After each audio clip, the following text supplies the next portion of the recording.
So this is Nishi's speech or pathways, motivational strategies, level 1, evaluation and feedback. The speech title is Lessons Learned.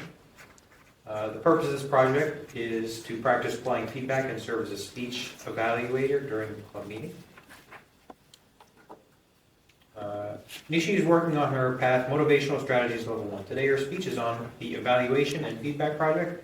The title of her speech is Lessons Learned, and it is speech 1 of the 2 speeches to complete the project. Nishi.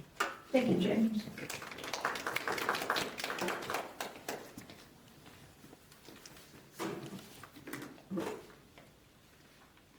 My fellow Toastmasters,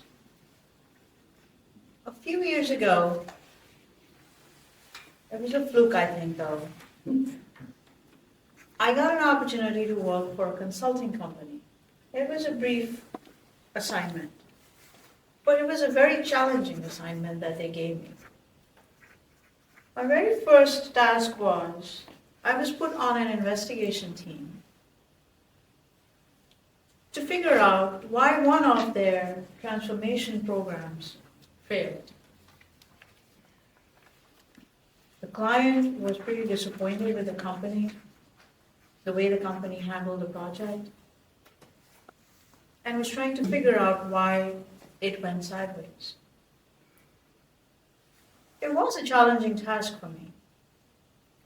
I started first with having a meeting with the team that was assigned to work on that program. When I approached some of the members, they were hesitant. It seemed they were scared to speak up. What went wrong? When I met with the manager who was leading that team for the program, I heard some conflicting statements. He mentioned he wasn't very clear or was clueless what the team was working on. I found that a bit strange. When I asked for a meeting with the client, they refused to meet with me.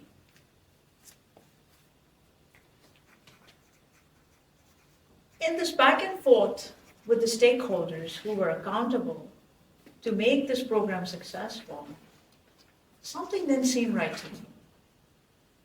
I decided to go back to the team members and talk to them again. I tried an approach where I tried to do one-on-one with a few members who seemed a little approachable. This time they opened up a bit and they shared with me that most of the time the manager wasn't present.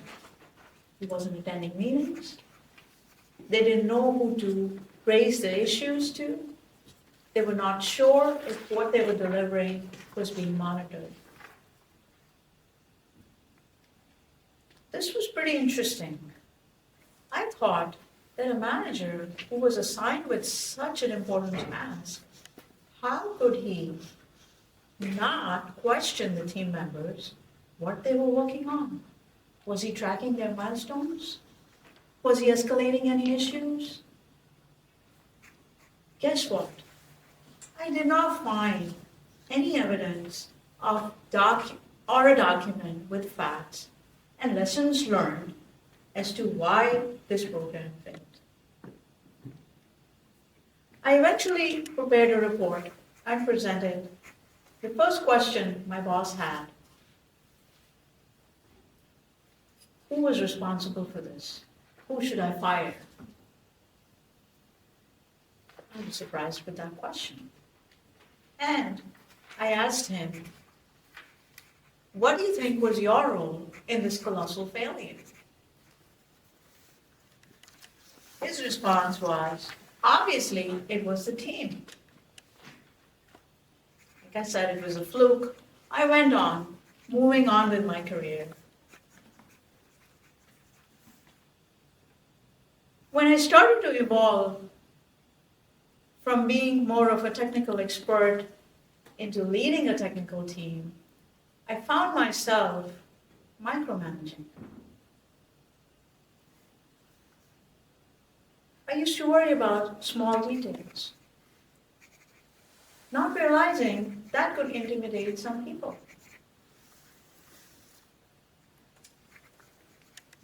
I thought I knew a lot of solutions that would apply to some technical problems. But there was one person in the team who had very strong technical skills.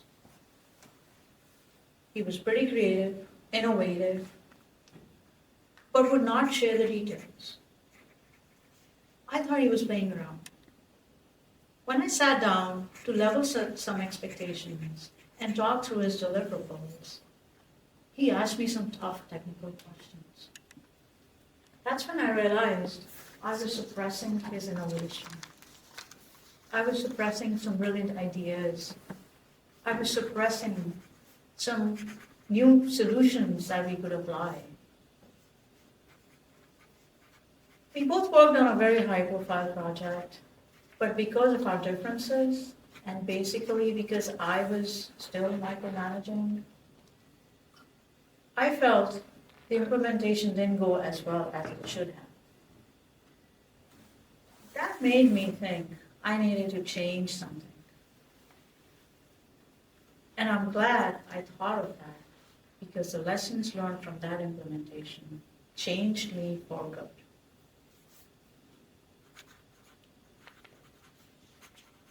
It is absolutely important for us to document the failures or the issues and make sure we do not repeat the same mistakes because we learned some lessons.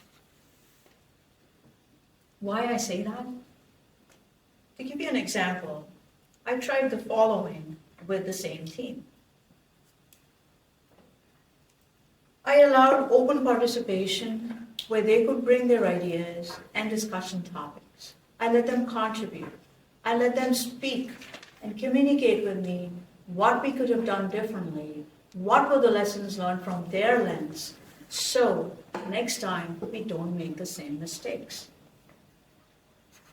Why do you think this is so important to do? My fellow Toastmasters, this is absolutely important because from our mistakes we learn. From our failures, we get even stronger not to make the same mistakes. But from lessons learned, we emerge to make a valuable change. Thank you, Madam Toastmaster.